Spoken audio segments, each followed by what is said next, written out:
देखिए, जो एग्ज़ाम में आने लायक क्वेश्चन है, जो अच्छे क्वेश्चन हैं, उन्हें ही हम याद रखने का प्रयास करेंगे, क्योंकि उसी टाइप के क्वेश्चन ही हमारे एग्ज़ाम में बनते हैं। ठीक है, विकास के नवीनतम आयाम हम देखने वाले हैं, जिसमें कुछ नवीनतम परियोजनाएं हैं जो छत्तीसगढ़ में भी संचालित हैं। तो रेल मंत्रालय द्वारा कुल 4 जो परियोजनाएं हैं उन्हें मंजूरी मिली है छत्तीसगढ़ के लिए। कितनी परियोजनाएं? 4 परियोजनाएं रेल मंत्रालय द्वारा। अप्रैल 2025 में नरेंद्र मोदी के नेतृत्व में, जो हमारे पीएम नरेंद्र मोदी हैं, उनके नेतृत्व में आर्थिक मामलों की एक मंत्रिमंडलीय समिति का गठन किया गया था, जिसमें छत्तीसगढ़ में 4 मल्टी ट्रैकिंग परियोजनाओं को स्वीकृति प्रदान की गई थी। रेल की कितनी मल्टी ट्रैकिंग परियोजनाओं को स्वीकृति मिली? 4 मल्टी ट्रैकिंग परियोजनाओं को स्वीकृति मिली थी। छत्तीसगढ़, महाराष्ट्र और ओडिशा, तो इन तीनों राज्यों से कुल 15 जिले जो है इस रेल परियोजना से जुड़ेंगी और 1247 किलोमीटर जो रेल की क्षमता है वृद्धि होगी उतनी हमारे पूरे भारत में। ठीक है, 1247 किलोमीटर की वृद्धि होगी। देखिए, रेल परियोजना में जो 4 परियोजनाएं हैं, तो संबलपुर से जरपड़ा, खरसिया से नवा रायपुर और परमलकसा, झारसुगड़ा और शासन के मध्य तीसरी चौथी रेल लाइन, गोंदिया बल्हारसा, इससे प्रश्न आने की संभावना कम है। हमें प्रश्न यहाँ से देखने को मिलेंगे कि इन परियोजनाओं की कुल लागत कितनी रही, तो 18,650 करोड़ रुपए की लागत रही है। ठीक है, एक महत्वपूर्ण बात, खरसिया, नवा रायपुर, परमालकसा, इसके मध्य 278 किलोमीटर का रेल ट्रैक बनाया जा रहा है। 278 किलोमीटर का रहेगा। ठीक है, और इस रेल ट्रैक के अधीन 21 नवीन रेलवे स्टेशन का निर्माण होगा। कितने? 21 नए रेलवे स्टेशन का निर्माण होगा। ठीक है, अब हम देखते हैं बस्तर में नवीन रेल परियोजना के बारे में।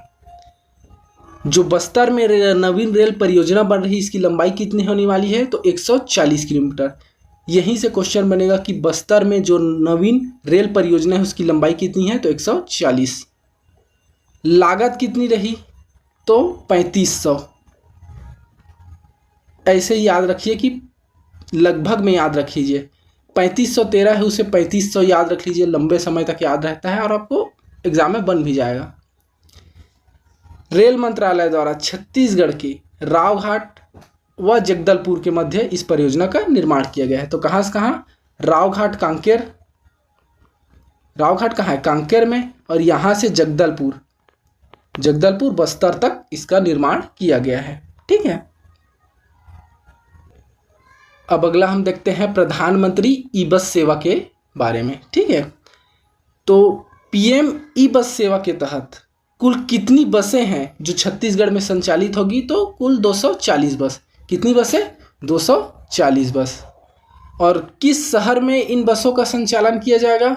तो रायपुर में, बिलासपुर में, दुर्ग और भिलाई में। ठीक है, तो इन 3 शहरों में ही जो पीएम ई बस सेवा है उसका संचालन होगा। कितना खर्चा आएगा? तो 67 करोड़ का इसमें खर्चा आएगा। लगभग में याद रख लीजिए, 67 करोड़। ठीक है, अगला हम देखते हैं छत्तीसगढ़ का प्रथम सेमीकंडक्टर संयंत्र। तो छत्तीसगढ़ का प्रथम सेमीकंडक्टर संयंत्र की स्थापना कहाँ हो रही है? अटल नगर, नवा रायपुर में। देखिए, सेमीकंडक्टर में डॉक्टर आ रहा है, डॉक्टर, और डॉक्टर, अच्छे डॉक्टर कहाँ मिल सकते हैं? तो बड़ा जगह नया रायपुर, यहाँ मिलेगा ना। ठीक है, तो सेमीकंडक्टर जो स्थापित हो रही है किस कंपनी से संबंधित है? तो पॉलीमेटिक इलेक्ट्रॉनिक्स जो चेन्नई की है। कौन सी? पॉलीमेटिक इलेक्ट्रॉनिक्स, चेन्नई की। अगला हम देखते हैं NIELIT, यानी कि national institute of electronics and information technology. स्थापना कहाँ हो रही है? तो नया रायपुर में होगा। ठीक है। केंद्र सरकार के सूचना एवं प्रौद्योगिकी मंत्रालय के अधीन एक स्वायत्त संस्था है। किसके अधीन? केंद्र सरकार के अधीन। ठीक है। छत्तीसगढ़ में NIELIT के स्टेट ऑफ द आर्ट केंद्र की स्थापना हेतु स्वीकृति प्रदान की गई है। तो हमें बस ये याद रखना है कि ये है कहाँ पे? तो नवा रायपुर में है। ठीक है। Common facility centre Atal Nagar नवा रायपुर में है। ठीक है। देखिए फैसिलिटी कहाँ मिलेगी?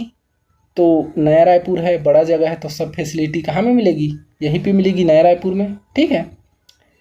ग्रीनफील्ड इलेक्ट्रॉनिक्स विनिर्माण क्लस्टर के तहत नवा रायपुर में कॉमन फैसिलिटी सेंटर की स्थापना की जाएगी।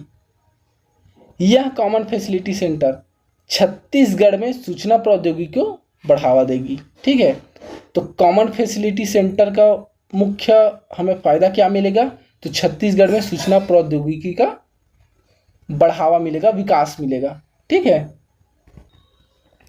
अब हम देखने वाले हैं कुछ चर्चित केंद्र और संस्था के बारे में। ठीक है। जनजातीय संग्रहालय का शुभारंभ कहाँ पर हुआ? तो नवा रायपुर में। लोकार्पण तिथि क्या रही? तो 14 मई 2025। तो तारीख कैसे याद रखें? मई। संग्रह कौन करता है? मैं करता हूँ संग्रह किसी भी चीज़ का, पैसे का संग्रह करता हूँ मैं, ऐसे याद रख लीजिए। ठीक है। 14 मई 2025 को। यह छत्तीसगढ़ का प्रथम जनजातीय संग्रहालय परिसर है। कौन से क्रम का? प्रथम है, याद रखना। ठीक है। इस जनजातीय संग्रहालय में 14 गैलरी है, बस ये याद रख लीजिए, बाकी इसमें कोई और इम्पोर्टेंट ऐसा है नहीं। ठीक है। छत्तीसगढ़ नया विधानसभा भवन का निर्माण होने जा रहा है। ठीक है। कहाँ पर? नया रायपुर में, सेक्टर 19।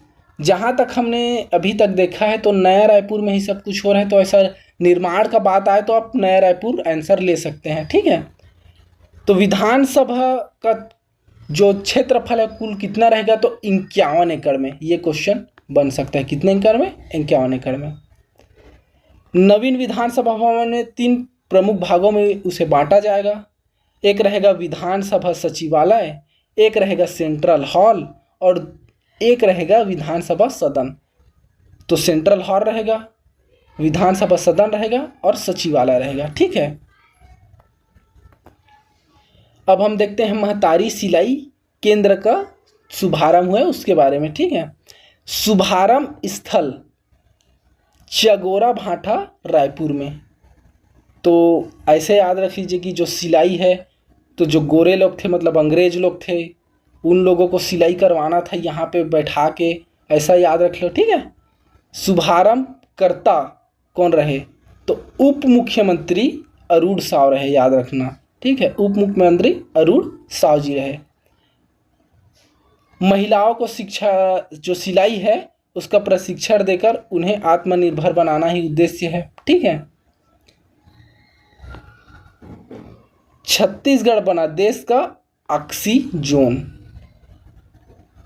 मुख्यमंत्री श्री विष्णुदेव साय ने विधानसभा में विश्व वानिकी दिवस अर्थात 21 मार्च 2025 पर आयोजित संगोष्ठी में कहा कि छत्तीसगढ़ 44% वन क्षेत्र के साथ देश का ऑक्सीजोन बन रहा है। इस अवसर पर वाइल्ड एडिबल प्लांट्स, क्या? Wild edible plants in Chhattisgarh state, जो पुस्तक है उसका विमोचन हमारे मुख्यमंत्री जी ने किया। इसके साथ ही जो बस्तर का काजू के पुदीना फ्लेवर का उत्पाद को भी इन्होंने लॉन्च किया। ठीक है। प्रधानमंत्री के एक पेड़ माँ के नाम अभियान के तहत कुल कितने वृक्ष लगाए गए? तो 4 करोड़।